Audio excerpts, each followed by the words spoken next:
এই যে আজকে দেখেন নাই মানুষের জন্য যারা কাজ করে, দেশের জন্য যারা কাজ করে। আমি আমার একটা স্ট্যাটাসে লিখেছি, আমি আমার আজকের স্ট্যাটাসটা আপনাদেরকে একটু শোনাই। আমি কি লিখেছি আজকে আপনারা অনেকে বলতে পারেন যে হুজুর আপনি আজকে কোন রাজনীতির পক্ষে লিখেছেন, কি লিখেছেন। এটা আমার নেট এখন নাই, সেজন্য আমি মুখস্থ বলতেছি। আমি বলেছি যে আজকে কোনো বিতর্ক নাই, আজকে কোনো দলাদলি নাই, আজকে কোনো রাজনীতি নাই। মৃত্যু সবকিছুর ঊর্ধ্বে চলে গেছে। মত যখন চলে আসে, একজন খুব ভয়ঙ্কর খারাপ মানুষকেও আমরা ভালো বলি, কিন্তু ইনি তো দেশনেত্রী ছিলেন, আপোষহীন। ইনার একটা কথা আমার পছন্দ হয়েছিল, উনি বলেছিলেন যে বিদেশে আমার কোনো ঠিকানা নাই, এই দেশেই আমার ঠিকানা। আপনি দেশের জন্য কাজ করেন, আপনি মানুষের জন্য কাজ করেন, আপনি আপনজনদের জন্য কাজ করেন, জানাজায় লোক জায়গা দিতে পারবেন না। জানাজায় দুই ধরনের মানুষ আসে। একটা মানুষ হলো মানে দুই ক্যাটাগরির মানুষ হয়ে যায়। যেদিন আপনি মারা যাবেন বা আমি মারা যাব, পৃথিবীর দুই ভাগে ভাগ হয়ে যাবে। একদল বলবে আচ্ছা থাক, দোয়া করি, আমার একটু ব্যস্ততা আছে, আমার একটু অফিসের কাজ আছে, আমার একটু পারিবারিক কাজ আছে, আমার একটু ওই কাজ আছে। আরেক দল বলবে না, আমাকে যেতেই হবে। আপনি এমন ভাবে সমাজে কাজ করে যান, এমন ভাবে মসজিদের খেদমত করে যান, এমন ভাবে আপনি এলাকার খেদমত করেন, এমন ভাবে জীবন যাপন করেন যে আপনি মরার পর ঢাকা থেকে না দুবাই থেকেও মানুষ যেন ফ্লাইট নিয়ে আসতে বাধ্য হয় যে না, অমুকের জানাজায় আমাকে যেতেই হবে। This is the fact. নিশ্চয়ই বেগম খালেদা জিয়ার জিন্দেগিতে এমন কোন কাজ ছিল যেটা সমস্ত রেকর্ড ব্রেক করেছে জানাজা। আমরা দেখেছি। আমরা আহলে সুন্নাত ওয়াল জামাত কারো বিরুদ্ধে কথা বলি না। আল্লাহর নবী আউলিয়ায়ে কেরামের বিরুদ্ধে যারা কথা বলে, আমরা তাদের বিরুদ্ধে কথা বলি। আমি দেখেছি ছেলে আজ ওনার লাশের পাশে দাঁড়িয়ে কোরআন শরীফ পড়ছে। আমাদের দেশে একদল মানুষ এটাকে বেদাত মনে করে, লাশের পাশে কোরআন শরীফ পড়া।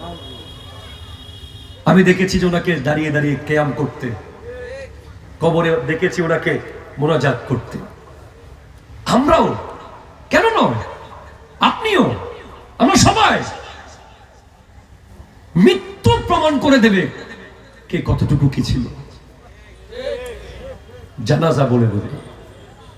কেউ মারা গেলে মানুষ বলে দূরই, ঠিক কিনা বলেন? এলাকা শান্তি হই, দেশখান ভালোই ঠান্ডই। আর কেউ মারা গেলে বলে যে ইস কি হারালাম, ঠিক কিনা বলেন? বাকি আল্লাহ ওনার জিন্দেগির যা ছিল এগুলো আল্লাহ মাফ করুক, আমিন জোরে বলেন। আমি আসলে আমার ৩-৪ ঘন্টার কথা আছে এই তরুণ প্রজন্মকে নিয়ে। আমার সারাক্ষণ রিসার্চ হচ্ছে এদেরকে নিয়ে। আমি সর্বশেষ যেটা বলতে চাই, কোরআন বলছে ইন্নাল্লাযীনা ইউবাইউনাকা ইন্নামা ইউবাইউনাল্লাহ ইয়াদুল্লাহি ফাওকা আইদিহিম। আরো জোরে বলেন। আপনি কোন মার্কায় ভোট দেবেন, কাকে ভোট দেবেন, এটা আমি পরে বলতেছি। তবে আমি আপনাকে একটা আয়াত বলেছি যে আল্লাহ বলছেন, হাবিব যারা আপনার হাতে বায়াত গ্রহণ করেছে মূলত তারা আল্লাহর হাতে বায়াত গ্রহণ করেছে। তাদের হাতের উপরে আছে আল্লাহর হাত। এবার একটু কারবালার মাঠে যাই। হুসাইন, ওগো ইমামে হুসাইন রাদিয়াল্লাহু তাআলা আইনি কলবি রূহি ফিদাকা আবি ওয়া উম্মি। একটু বলুন না, আমরা তো 10 টাকার জন্য হাত দিয়ে দিই। কথা কয় ঠিক কিনা জোরে বলেন। আমরা 20 টাকা পেলে আরেকজনের হাতে হাত দিই, 30 পেলে আরেকজনের হাতে, 40 পেলে আরেকজনের হাতে। হাত বদলাতে 10 মিনিট দেরি করি না। আপনি তো এজিদের হাতে একটু হাত দেওয়ার দরকার ছিল না, এমনি ইশারা করলে ঠিক আছে বললেই হতো। আপনার কদমে টাকা পয়সা, ধন দৌলত শান, শৌকত, খাদেম, খোদামা সব দিত ইয়াজিদ। হাতটা দিলেন না কেন? বলে কেমনে হাত দিব? এটা তো আমি হুসাইনের একার হাত না, এই হাতের উপরে আছে সিদ্দিক আকবরের সাদাকতের হাত, আছে ফারুক আজমের আদালতের হাত, আছে উসমান জুন্নুরাইনের সাখাওয়াতের হাত, আছে মাওলা আলীর বেলায়েতের হাত, আছে রাসূল আরবের রিসালাতের হাত। ইয়াদুল্লাহ ফাওকা আইদিহিম, খুদ লা ইলাহা ইল্লাল্লাহর কুদরতের হাত আছে এই হাতের উপরে। এই হাত তো যেখানে সেখানে দেওয়া যাবে না। আমরা যারা আহলে সুন্নাত ওয়াল জামাতের অনুসারী, আমরা মাথা বাছাই না, আমরা হাত বাছাই। আল্লাহ কবুল করুক। আসেন দুই ভাই দুই পাশে আজকে রৌনক, আপনার বড় ভাগ্যবান, এমন এমন মানুষ পেয়েছেন এই দলিত মানুষ, পুরো দুনিয়াকে চ্যালেঞ্জ করার মতো শক্তি আল্লাহ আপনাদেরকে দিয়েছে। মারহাবা।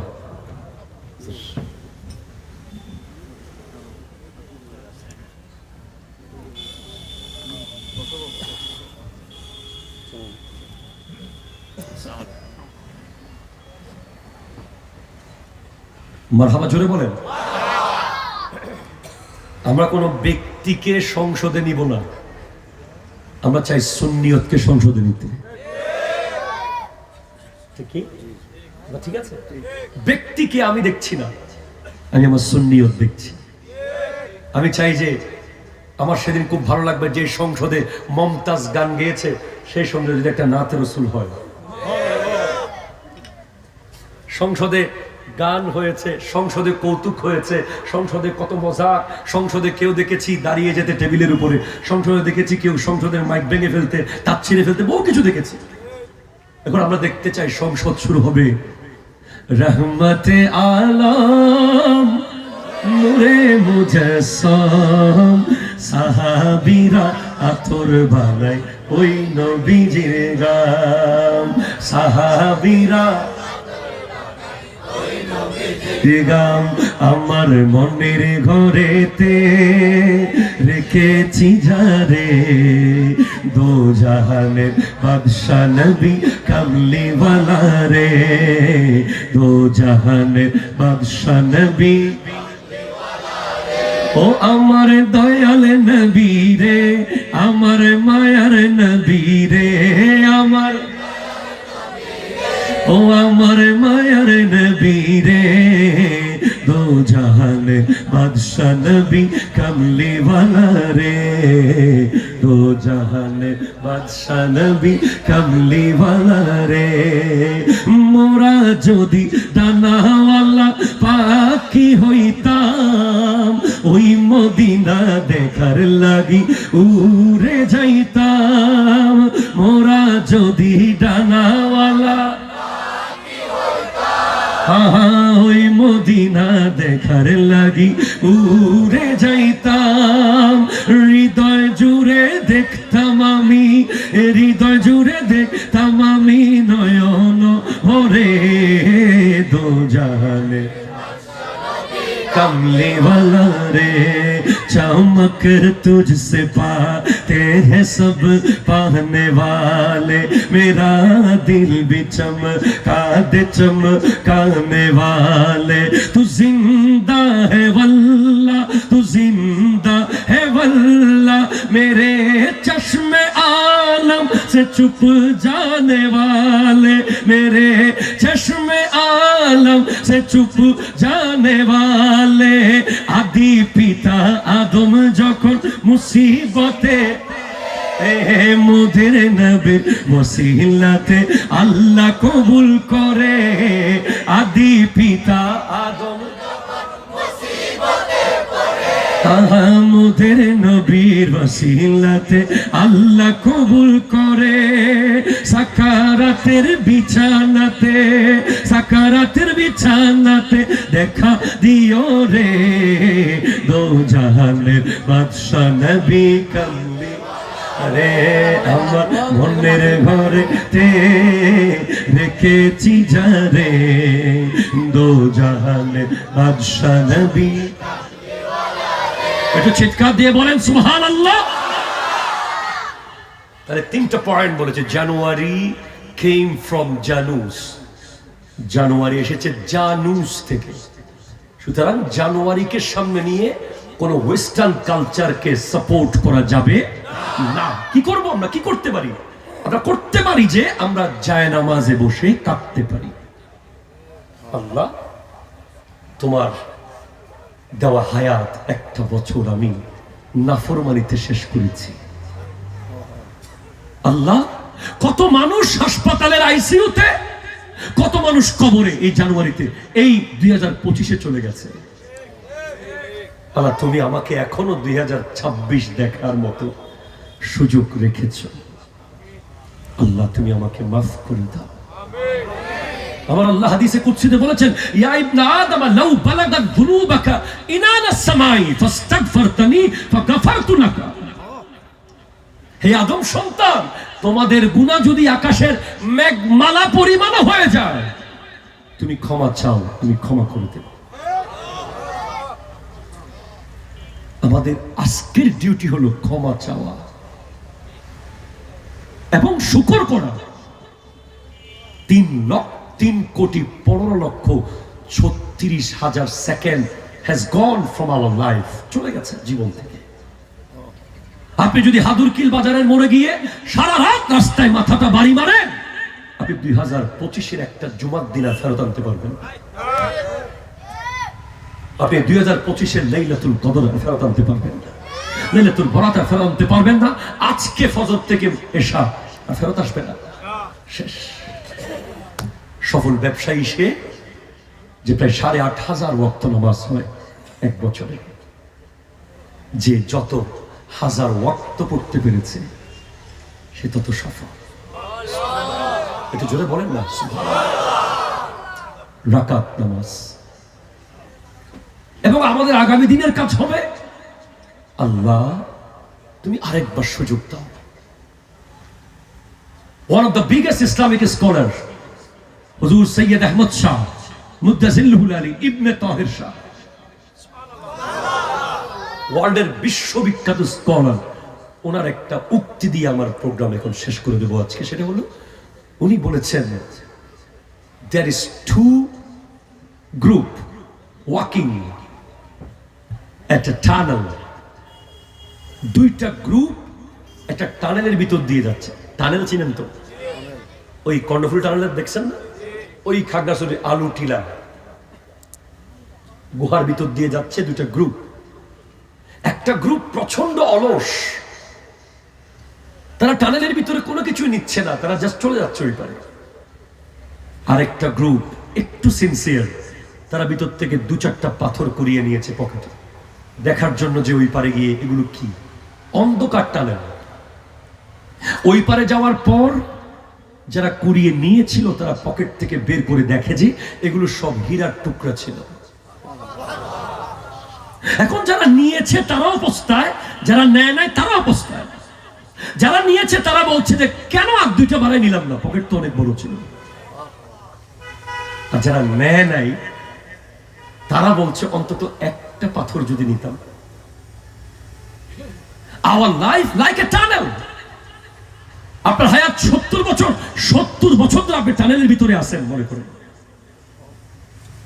আপনি 2 রাকাত নামাজ বেশি পড়েছেন মানে আপনি 2টা হীরার টুকরা বেশি কুড়িয়ে নিয়েছেন।